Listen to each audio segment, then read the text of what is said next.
많은 사람들이 부활 이제는 많이 조금 믿지 않는 사람들이 더 많아졌어요. 안타깝게도 그냥 성경에 나와 있는 그냥 어떠한 책에 나와 있는 그런 글로만 생각하고 있어요. 그러나 우리 믿는 자들은 부활을 믿고 또 다시 오심을 기다리는 마음으로 살아가시기를 예수님의 이름으로 축원합니다. 오늘 하나님 말씀은 누가복음 24장 44절에서 48절 말씀입니다. 제가 공독해 드리겠습니다. 또 이르시되 내가 너희와 함께 있을 때에 너희에게 말한 바 곧 모세의 율법과 선지자의 글과 시편의 나를 가리켜 기록된 모든 것이 이루어져야 하리라 한 말이 이것이라 하시고 이에 그들의 마음을 열어 성경을 깨닫게 하시고 또 이르시되 이같이 그리스도가 고난을 받고 제3일에 죽은 자 가운데서 살아날 것과 또 그의 이름으로 죄사함을 받게 하는 회개가 예루살렘에서 시작하여 모든 족속에게 전파될 것이 기록되었으니 너희는 이 모든 일의 증인이라. 아멘. 자, 이제 안식 후 첫날이 됐어요. 우리도 이제 이 부활주일로 하나님 예배를 드리고 있어요. 자, 항상 믿음은요 여성분들이 좀 앞서 나가는 것 같아요. 믿음의 모든 증거 그리고 또 그런 모든 시작은 여성분들이 먼저 시작이에요. 자, 보세요. 누가복음 24장 1절에서 7절과 마태복음 28장 1절에서 10절, 마가복음 16장 1절에서 8절, 요한복음 20장 1절에서 18절에 동일하게 기록하고 있는 안식 후 첫날의 모습이에요. 자, 무덤 앞에 큰 돌이 있어요. 그 큰 돌을 이제 여성분들이 올라갑니다. 향품을 가지고 올라가서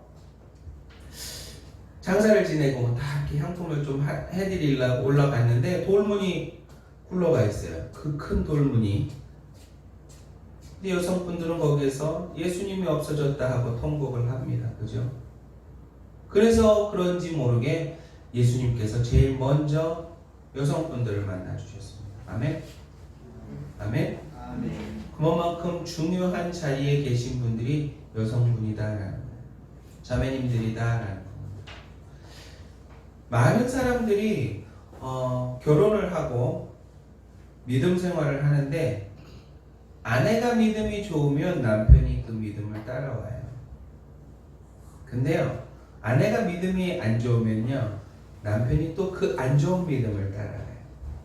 희한하게 그런 일들이 많이 있어 왔고 통계적으로도 그렇게 돼 있어요. 하나님께서 그래서 많은 일의 처음 시작은 여성분들로, 자매님들로 먼저 시작하는 것 같아요. 그래서 여하튼 죽은 자 가운데서 왜 나를 찾느냐, 왜 살아계신 분을 여기서 찾느냐라는 대목도 많이 나오고요. 드디어 이제 부활의 첫 소식을 우리 여성분들이 먼저 듣고 제자들에게 달려가는 그 상황이에요.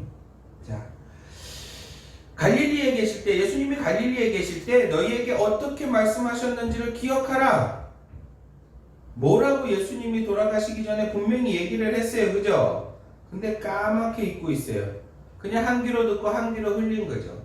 우리가 말씀을 들을 때 막 그 시간에는 이해가 되고 은혜가 되고 됐던 것 같은데 이제 요 귀로 들어왔다 은혜 조금 받고 요 귀로 나가버리는. 지금 시대나 그때 시대나 그냥 이 귀는 양쪽으로 뚫려 있기 때문에 쓱 지나가는 말로 많이 들렸다. 예수님께서 분명히 살아생전에 내가 죽고 3일 만에 부활할 것이다 라는 이야기를 했어요. 그죠? 제자들에게 다 했다라는 거예요. 돌문에 있던 그 빛난 천사들의 말을 듣고 그제서야 이제 마리아와 그 많은 여성분들이 깨닫고 아차, 진짜 살아나셨구나, 진짜 부활하셨구나 생각해 다름질합니다. 이제 제자들에게 막 이 기쁜 소식을 전하기 위해 뛰어가요. 근데 또 사도들에게 이야기를 하니까 사도들도 믿지를 않아요. 무슨 소리를 하는 거야? 죽은 사람이 어떻게 살아나? 막 이러면서 믿지를 않고 있어요.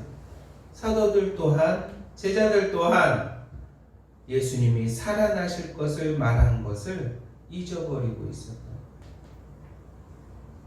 그런데 베드로만 무덤을 확인하러 가요. 근데 무덤을 확인하고 나서 살아나셨다. 이 기쁨을 전달해야겠다 라고 간 게 아니라 놀랍게 생각하고 그냥 내려가요. 그게 다예요. 진짜로 무엇인가의 부활을 예수님께서 부활하셨다라는 그 기쁨이 그 자리에서 바로 오지가 않아요. 그 사람들은 그때 시대의 베드로와 그 모든 제자들은 그 모든 환경을 보고 느끼고 다 그랬어요. 그런데 이것이 사실인지 아닌지 긴가민가한 상태로 살아가요. 우리는 믿음 생활할 때도 마찬가지예요. 여러분들 예수님의 부활을 믿습니까? 아멘. 제가 질문하는 것처럼 안 느껴졌나요? 아멘 하고 대답은 해요. 그런데 그 부활을 우리가 소명으로 우리가 마음 깊숙이 간직하고 우리도 부활의 소망을 갖고 살아가는 모습처럼 보이지 않을 때가 많아요. 매일 좌절하고 낭망하고 넘어지고 지치 쓰러져 있는 모습들로 살아가요. 마치 무덤에 들어가는 사람처럼 죽으러 들어가는 사람처럼의 모습으로 살아가요. 우리는 이제 부활했죠. 우리가 부활한 것이 아니라 예수님이 부활하셨잖아요. 그죠? 그러면 그 부활의 기쁨, 우리도 부활의 그 기쁨을 만끽하면서 기쁘고 즐겁고 활기차게 살아가는 모습으로 살아가요. 물론 세상이 우리를 힘들게 하죠. 내 주변 사람들이 우리를 많이 힘들게 합니다. 그럴수록 더 얼굴에는 기쁨이 넘친 모습으로 살아갈 수 있어야 된다. 왜요? 이 세상 끝나고 나고 예수님이 오시고 나면 우리는 더 좋은 세상에서 살 것이 보장되어 있지 않습니까? 단, 저와 여러분들이 제대로 예수님을 믿을 때 그 삶이 보장되어 있는 것입니다. 아멘? 아멘. 많은 사람들이 이 부활의 기쁜 소식을 접했음에도 불구하고 쉽게 그것을 받아들이지 못하고 있어요. 자, 이제 얘기는 다 됐는데 아무도 잘 안 믿으니까 이제 예수님이 이제 직접 제자들을 만나러 갑니다. 자, 누가복음 24장 8절에서 12절.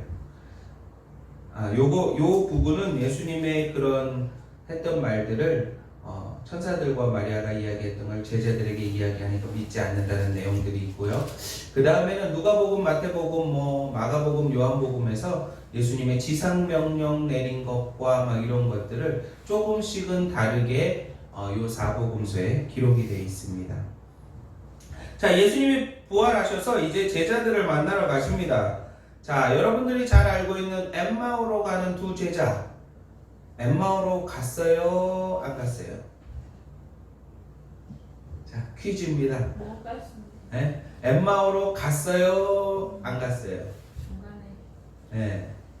자, 이제 아시는 분은 알고 모르시는 분은 몰라요. 자, 왜 그러냐면 많은 목회자님들이 이거 설교할 때 엠마오로 가는 두 제자, 예수님을 못 알아보고 그냥 가는 두 제자로 이렇게만 설교를 했기 때문에 그 뒤에 나와 있는 내용들을 부연 설명을 안 해줬어요. 그러다 보니까 이 두 제자는 엠마오로 간 줄 알아요. 예수님 못 알아먹고. 안타깝게, 그죠? 근데 그렇지 않다라는 것을 오늘 말씀을 드리려고 해요. 자, 예수님을 몰라봐요. 엠마오로 가는 두 제자가. 예수님이 짠 하고 나타났는데 예수님께서 눈을 가리워서 그런지 몰라봐요. 그러면서 자꾸 예수님의 그 사건들을 이야기하면서 열심히 엠마오로 갑니다. 엠마오로 가면서 예수님께 일어났던 모든 일들을 이야기하고 막 그래요. 근데 예수님이 또 모르시는 것처럼 물어봐요. 너희들이 지금 하고 있는 이야기가 무슨 이야기냐? 물어봐요. 두 제자 중에 한 명이 이야기를 합니다. 이 큰 사건을 모르느냐? 정말로 선지자 중에 선지자였던 사람이 십자가에 처형당하지 않았느냐? 그때 또다시 그 제자 마리아하고 그 여성분들이 다시 살아나셨다고 하는 이야기를 못 들었느냐? 막 이렇게 이야기를 해요. 그때까지도 몰라요. 그러면서 이제 예수님께서 말씀을 풀어주시고 막 이렇게 이야기를 합니다. 많은 사람들이 예수님의 그런 깨달음을 성령님께서 터치해주지 않으면 여러분들의 말씀이 이렇게 꿀송이처럼 달게 들어오지를 못해요. 그랬던 것처럼 이 엠마오로 가는 두 제자에게 예수님께서 말씀을 풀어주십니다. 모세 때부터 선지자들이 예언했던 그 모든 내용들을 이야기하면서 다시 죽고 부활을 해야 그 모든 것이 이루어진다는 사실을 이야기합니다. 너무나도 이제 막 그런 말씀을 들으니까 너무 좋은 거예요. 말씀을 막 해석해주고 성경을 풀어주니까 너무 좋아서 예수님에게 우리 함께 유숙하고 날 밝으면 다시 갑시다 라고 막 이야기를 해요. 그래서 저녁에 떡을 떼면서 축사하시고 주니 이제 눈이 번뜩 띄어집니다. 예수님이다. 그런데 예수님은 이제 그 자리에서 눈을 뜨게 하시고 다른 데로 이동하십니다. 자, 이제 이분들의 이 엠마오 가는 두 제자가 이 기쁨을 만끽하고 이 기쁨을 알고 어떻게 해요? 발걸음을 돌립니다. 예루살렘으로. 다시 가서 제자들이 모여있는 곳에 가서 증언합니다. 내가 예수님을 만났고 예수님과 같이 밥을 먹었고 예수님이 성경을 풀어주셨다라는 내용을 제자들에게 이야기를 합니다. 이것이 결론이요. 자, 여러분들이 다른 곳을 향하여 하나님을 알지만 자꾸 삐딱하게 가고 있던 그 길을 여러분들 인생길에서 돌아서야 됩니다. 예수님에게로. 돌아서는 것이 키포인트입니다. 돌아서서 예루살렘을 향해서 예수님을 향해서 걸어가 여러분들의 입술로 그 말씀을 그 복음을 전하는 것이 여러분들과 저의 사명이다.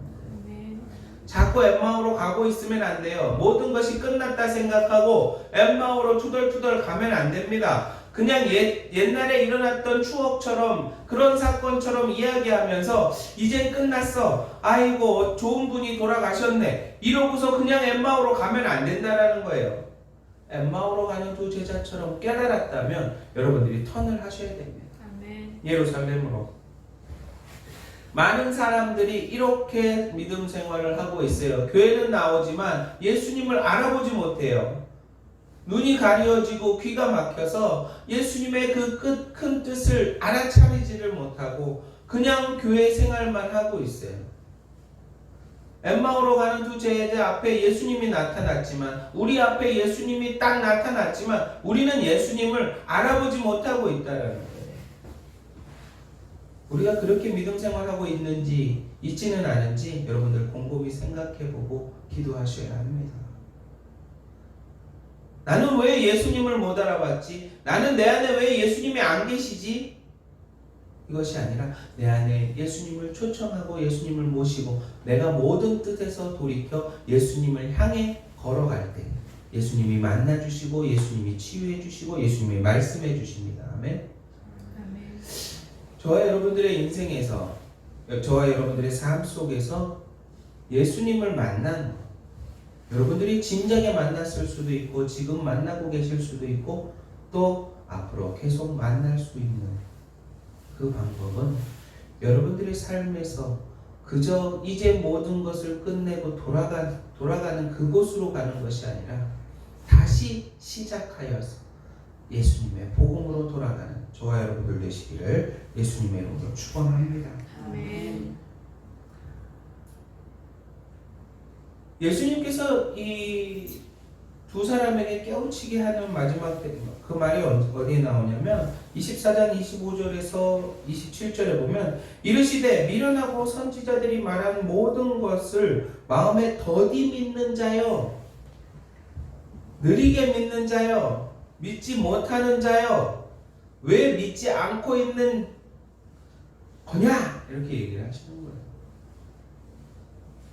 더디 믿는 자여. 그리고 모세 때부터 선지자들의 글에 쓴 성경과 막 이런 그런 얘기들을 자세히 이야기해 줄 때 알게 됩니다. 성경은요, 계속 반복해서 읽어 나가야 돼요. 이 엘리트라는 제자들조차도요, 이 말씀을 까먹어서 믿지 못하는 과정이죠. 성경 말씀은요, 이게 1독이다, 2독이다, 100독이다, 이게 중요한 것이 아니라 꾸준히 계속해서 반복해서 읽는 것이 중요해요. 하나님의 말씀을 계속해서 읽어서 자꾸 머릿속에 깨닫게 해야 한다는 거예요. 그것이 우리가 할 수 있는 노력이에요. 100독을 해도 전혀 사람이 변화가 되지 아니하고 그냥 읽었다라는 마크만 하나 갖고 있는 거예요. 자기의 그런 성취감 뭐 그런 것만 갖고 있는 거예요. 예수님이 이 안에 있는 것이 아니에요. 100독, 1000독 뭐 이런 거 중요한 것이 아니라 그냥 늘 가까이 하는 것, 그것이 중요한 것이다라는 거예요. 하나님께서 우리에게 늘 말씀하고 계세요. 지금도 여러분들에게 마음속에 이야기를 하고 계세요. 그런데 많은 사람들이 그것을 깨닫지 못해요. 내 환경을 바라보면서 내 신세를 한탄하면서 그렇게 살아가요. 안타깝죠. 그래서 예수님이 이제 엠마오로 가는 그 제자들이 이제 턴을 해서 예루살렘으로 갔죠. 그래서 제자들과 함께 모여 있는데 이제 예수님 그곳을 나타납니다. 자, 이건 금방 말씀드렸고, 그리스도가 이런 고난을 받고 자기의 영광에 들어가야 할 것이 아니냐 하시고 라고 이야기를 해요. 이 모든 사건들이 일어나야 구약시대 때 나왔던 그런 모든 말들의 언약들 그리고 예언들이 성취되는 것 아니냐라고 이야기를 하신 거예요. 그리고 나서 이제 예수님이 제자들에게 나타나십니다. 자, 여러분들 앞에 진짜 예수님이 짠 하고 나타났어요. 육신을 입은 상태로. 우리도 정말 놀랐겠죠, 만약에. 놀랍기도 하고 무섭기도 하고. 근데 이 시대 때는 예수님의 죽음을 본 사람들이에요, 제자들이. 그죠? 그런데 살아서 떡하니 내 앞에 나타났어요. 그럼 마음이 어떨까요? 아마 귀신을 본 듯한 느낌일 거예요. 그죠? 무섭고 떨리고 막 그럴 것이다. 그래서 예수님이 또 자신의 손과 발을 다 보여주면서 나는 살아있다, 봐라. 이렇게 보여주시면서 또 이야기를 하고 그 과정에서 또 제자들에게 다시 한번 엠마오로 가는 두 제자에게 했던 그 깨우침을 제자들에게도 동일하게 이야기를 합니다. 그리고 나서는 이제는 기뻐서 난리가 납니다. 마음에 부릴 듯 합니다.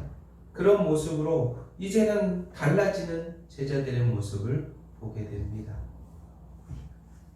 여러분들 성령이 여러분들 마음을 조명하고 성령을 받았다고 성령 충만해지면 안 변하는 게 이상한 겁니다. 여러분들 지식적으로 알고 있는 것과 내가 성령을 받아서 예수님의 터치가 이루어진 사람들은요, 변하게 돼 있다라는 겁니다. 하나님이 내 모습 그대로 쓰신다 그랬어. 내 모습이 이대로 뭐 한 해, 두 해 산 것도 아닌데 어떻게 변하겠어? 이렇게 단정 짓지 마십시오. 변합니다. 바울이 사울이었을 때의 모습과 맞죠? 그 다음에 바울이 된 모습은 달라졌죠. 여러분들의 삶 속에서 예수님을 만나고 안 만나고의 삶이 변화되어야 한다는 거예요. 변화된다고 믿으십니까? 아멘. 믿으십니까? 아멘. 하나님께서 우리는 그렇게 만들어졌어요. 만드셨어요. 하나님을 찬양하고 하나님을 예배하기 위해 우리를 창조하셨다라는 겁니다. 그러면 내가 그 희생의 대가를 치른 예수님을 만나면 마음이 뜨겁고 불이 나며 예수님의 복음을 들고 달려나갈 수밖에 없는 모습으로 변화되어야 한다라는 겁니다. 자기의 성격, 자기가 가지고 있는 그런 성향들을 그대로 사용하신다. 그런 말도 맞아요. 틀린 건 아닙니다. 자기가 가지고 있는 달란트를 이용해서 하나님이 사용하시기도 해요.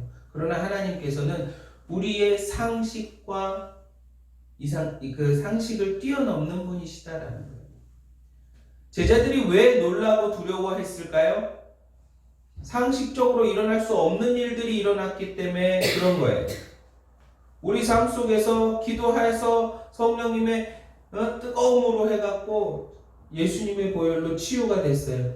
그 말을 막 간증해요. 내가 치유를 안 받아본 이상 그것이 정확하게 내 마음으로 확 와닿지가 않는다는 거예요. 당장 나는 아픈데 내 머리끝부터 발끝까지 안 아픈 곳이 하나도 없는데 왜 예수님은 나는 안 치료해주고 저 사람들은 다 치료해줘서 간증을 저렇게 하는데 나도 하나님 저렇게 치유받고 하나님 간증하고 싶어요 라고 고백은 하는데 교회 문 밖에 나가면 그 기도했던 모든 것들이 사라져요. 하나님이 주시려고 딱 했는데 교회 문 밖을 나가면서 아이고 이게 되겠나? 이놈의 디스크는 언제쯤 나으려나? 이러고 나가요. 말 그대로 그냥 초치고 나가시는 거예요. 여러분들의 믿음은요, 한나의 믿음처럼 엘리 제사장의 그 말 한마디에 그냥 그 다음부터는 얼굴에 근심도 없고 다시는 그 일을 기도조차 하지 않았다는 겁니다. 그것이 믿음입니다. 여러분들의 그런 모든 것들, 예수님의 능력을 믿고 하나님의 능력을 믿는다는 사람들은 그렇게 기도했으면 믿고 당당해지시기를 예수님의 이름으로 축원합니다. 자, 이제 제자들이 막 변하기 시작을 합니다. 막 몸에 이제 불이 나기 시작을 합니다. 그래서 예수님께서 이제 지상명령을 내리고 너희는 땅 끝까지 이르러 내 증인이 되라 라고 이야기를 하십니다. 우리가 성경을 자꾸 지식적으로 알려고 하면 알 수는 있어요. 그런데 그 깊은 속에 있는 그 깊은 뜻은 알 수가 없다라는 거예요. 하나님을 알고 예수님을 만나면 변화된 증거가 나타나야 한다라는 겁니다. 내 삶이 변화가 되어야 돼요. 내 삶에 빛이 일어나야 됩니다. 여러분들이 뜨거워져야 한다라는 것을 이야기하고 있는 거예요. 제일 가까운 사람조차 사랑하지 못하면서 예수님의 사랑을 이야기하고 하나님의 사랑을 이야기하는 건 조금 맞지 않는 이야기라고 봅니다. 내가 내 주변에 제일 가깝고 어려운 사람을 돌아보지 않으면서 이웃 사랑을 실천해야 된다라는 이론만 가지고 있는 것은 좀 맞지가 않는 거죠. 우리나라의 모든 법들이요, 약자들을 도와준다고 하지만 그 법의 허점을 이용한 또 강자들이 더 잘 먹고 잘 사는 나라로 가잖아요. 그런 좀 뭔가 맞지 않는 그런 법들이다라는 거예요. 우리가 예수님을 믿고 예수님의 사랑을 전하고 다니는 사람이면 내가 다 사랑해야죠. 그 사랑을 먼저 보여줘야죠. 그 사랑 안에서 살아가는 모습으로 보여져야 되는데 내 가까운 사람마저 사랑하지 못하면서 그렇게 사랑한다, 사랑을 나누어야 된다 이야기하는 것은 좀 맞지 않는 이야기다라는 거예요. 여러분들 제일 가까운 사람에게 늘 표현하시기를 예수님 이름으로 축원합니다. 사랑합니다 라는 말을 많이 하면 할수록 좋아요. 처음엔 부끄럽지만 자꾸 하다 보면 그것이 즐거워지고 행복해요. 사랑이라는 그 단어는 기쁨을 주게끔 만들어줬어요. 여러분들 사랑이라는 단어를 떠올릴 때 내 남편, 내 아내보다는 예수님을 더 생각을 해보세요. 하나님께서 우리를 사랑하셨기에 예수님을 보내주셨어요. 아멘? 네. 예수님은 우리를 사랑하셨기에 십자가의 모진 고통을 당하셨다는 거예요. 그런 고통도 안 당했으면서 어떻게 사랑을 이야기하겠어요? 남편이 와와와 한다 그래서 사랑 못하고 계시고, 아내가 박박박박박 거린다고 사랑 못하고 계시고, 채찍에 맞는 예수님보다 더 하지는 않잖아요. 사랑이라는 것은 그렇게 자기 희생이 필요하다라는 거예요. 이런 이야기 아세요? 남편의 뜻은 남의 편이에요. 내 편이 아니고 남의 편. 뭔 일이 일어나면 이건 좀 아내 편을 들어서 좀 같이 이야기를 해주면 좋은데, 이 자꾸 남의 편만 들어. 그 사람의 사정을 생각하고 그 사람만 이야기를 해. 그 남편만 자꾸 좋은 사람 되고 아내는 나쁜 사람이 돼. 그 남의 편이 돼, 남의 편. 그냥 남의 편이구나 생각하면 마음 편하시겠죠. 내 편이 아니고. 웃자고 하는 얘기. 자, 그리고 또 아내는요, 이 남자들이 바라는 상을 이야기한 것 같아요. 그냥 무슨 말이든 네, 네 대답하는 순종적인 사람을 원하고 있는 거예요. 남편이 아내를 바라보는 그 상을 그대로 표현한 거예요. 누가 만들었는지, 비유를 했는지 참 잘 만들어 놓은 것 같아요. 많은 사람들이, 많은 남자들은요, 그냥 순종적이고 현모양처를 좋아해요. 그냥 집에 있는 사람으로 생각을 해요. 그러니 잘 표현을 안 해요. 사랑한다 표현을 못 해요, 남자들이. 남자는 남의 편이니까 아내의 그 모든 것들을 들어주지를 않아요. 그렇게 구조적으로 만들어졌나 봐요. 그런데요, 그 둘이 하나가 되어서 사랑하라고 하나님께서 말씀하셨어요. 여러분들 사랑을 많이 고백하는 저와 여러분들 되시기를 예수님으로 축원합니다. 아멘. 이제 남의 편이 아닌 우리 여보의 편이 되고, 또 그저 그냥 순종적인 그런 아내가 아닌 바른 말을 하는 그런 내조적인 아내가 되시기를 예수님으로 축원합니다. 이것이 꼭 부부간의 일에서만 이런 사랑이 필요한 것은 아닙니다. 여러분들이 직장 생활을 할 때도 내가 그 직장을 사랑하지 않으면 그 일이 고되고 힘들고 짜증나고 그럴 수밖에 없어요. 그래서 어떠한 직업을 추천하고 어떠한 진로를 선택하라고 이야기할 때 최대한 네가 즐거워할 수 있는 곳을 선택해라 라고 이야기를 해줍니다. 내가 즐겁게 사랑할 수 있는 그런 곳을 선택하라라고 이야기를 합니다. 여러분들 연애하셨는지 중매하셨는지 모르겠지만 딱 그때 처음 만났을 때의 느낌을 생각을 해보세요. 그때는 너무나도 사랑스러웠잖아요. 저는 지금도 사랑스러워요. 아멘.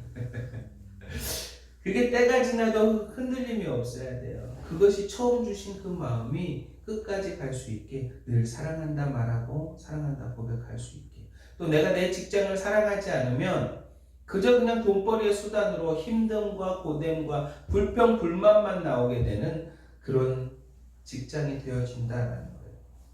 사회생활을 할 때 내 직장 상사를 사랑하고 내 직장을 사랑하게 되면 여러분들의 모든 일들이 술술술술 풀릴 줄 믿습니다. 거기에 더 중요한 건 예수님을 믿는 것이다. 예수님의 사랑을 늘 생각하시는 저와 여러분들 되시기를 예수님의 이름으로 또 한 번 축원드립니다.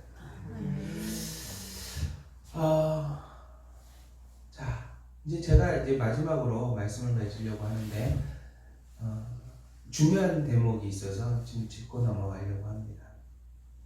또 그 이름으로 죄사함을 받게 하는 회개가 예루살렘에서 시작하여 모든 족속에게 전파될 것이 기록되었으니 라고 나옵니다.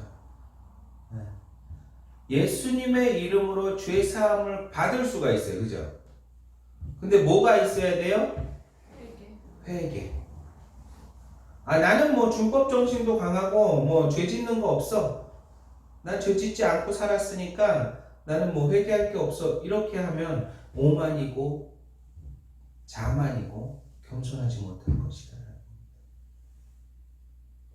세상의 법의 울터리 이런 거에서 내가 범법을 하지는 않았을지 모르지만, 내가 살인을 하지 않았을지 모르지만 말로 누군가를 죽여버릴 수도 있는 거예요. 말로 누군가에게 상처를 준다 그러는 건 율법에 어긋납니다. 말조차도 조심해야 합니다. 그런데 우리는 그 율법으로 누군가를 정죄하고 있어요. 말이 맞는 말이 안 맞는 말이에요. 정죄를 하고 있으면 여러분들은 그 사람을 죽이는 것과 같은 거예요. 사랑하시기를 율법으로 율법의 그 의미를 담아서 사랑하시기를 예수님 이름으로 축원합니다. 아멘. 여하튼 예수님의 이름으로 죄 사함을 모든 이에게 받을 수 있어요. 다 줄 수 있어요. 단서 조항이 있어요. 여러분들의 죄, 숨겨진 죄까지 회개할 수 있는 저와 여러분들 되시기를 예수님으로 축원합니다. 회개가 시작되어야 모든 자유함과 모든 죄사함이 이루어질 줄 믿습니다. 아멘. 그렇게 될 때 하나님께서 약속하신 것을 너희에게 보내리라. 성령님을 보내주신다 그랬잖아요. 그때 승천하시면서, 그죠? 그래서 우리 주변에 늘 성령님이 계세요. 성령님 의지해서 예수님의 이름으로 하나님께 기도하는 거예요. 성령님을 의지해서 예수님의 이름으로 하나님께 기도하는 것이 올바른 방법이다라는 겁니다. 꼭 그렇게 기도하시고 예수님이 하늘로 승천하실 때 이야기해 주신 것을 잊지 마시고 지상 명령을 지켜나가는 저와 여러분들 되시기를 예수님으로 축원합니다. 요즘 비대면으로 자꾸 막 예배를 드리다 보니까 성전의 대면 예배가 많이 없어지고 또 성도님들이 나오는 걸 조금 힘들어 하시는 경우가 있어요. 그런데 지상명령의 마지막은 어떻게 되어 있냐면 예수께서 그들을 데리고 베다니 앞까지 나가사 손을 들어 그들에게 축복하시더니 축복하실 때에 그들을 떠나 하늘로 올려지시니 그들이 그에게 경배하고 큰 기쁨으로 예루살렘에 돌아가 53절 같이 읽겠습니다. 늘 성전에서 하나님을 찬송하리라. 네. 여러분들 모여서 성전에서 예배드리고 찬송하는 것이 얼마나 중요한 건지 아셔야 됩니다. 마가의 다락방에서도요 모여 기도할 때 성령의 강한 바람이 들어왔어요. 아멘. 집에서 유튜브로 예배드리는 거 은혜가 임할 수 있어요. 하나님은 어떻게 역사하실지 모르지만 그러나 늘 성전에서 하나님께 찬양하고 예배하는 것이 더 복됨을 아시기를 예수님의 이름으로 축원합니다. 기도하겠습니다. 사랑이 많으신 하나님 아버지 정말로 감사합니다. 오늘 예수님 부활을 기념하는 부활주일로 예배를 드렸습니다. 아버지 저희들 예수님께서 늘 이야기하고 성경 말씀에 나와 있는 그 말들을 늘 듣고 배우지만 늘 까먹고 잊어버립니다. 예수님이 내 옆에 오셨음에도 불구하고 알아보지 못하고 있습니다. 이제 예수님이 오실 때 예수님을 단번에 알아차릴 수 있도록 우리 마음이 늘 주님께만 향하게 도와주시옵소서.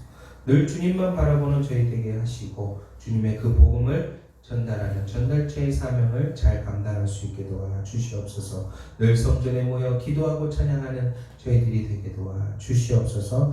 아버지께 모든 영광을 올려드립니다. 예수님의 이름으로 기도드립니다. 아멘.